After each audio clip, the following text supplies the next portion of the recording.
To fix a washer that is leaking from the bottom, it is essential to identify and address the root cause of the issue. The leak is often a result of damaged hoses, a faulty tub cover gasket, a clogged filter, or an unleveled washer.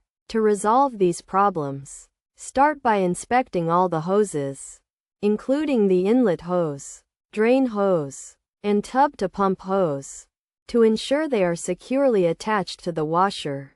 Check for any signs of wear or tear, and replace the hose if it is damaged. If the issue persists, examine the tub cover gasket, paying particular attention to the rubber seal for any cracks, tears, or accumulated debris. If the gasket is damaged, replace it. Alternatively, unclog the filter by unplugging the washer, opening the filter cover, and removing any trapped water with a towel. Inspect the pump and replace it if it is cracked. Finally, ensure the washer is level by checking that the machine is even with the ground, and adjust the feet if necessary. By following these steps, you should be able to fix a washer that is leaking from the bottom.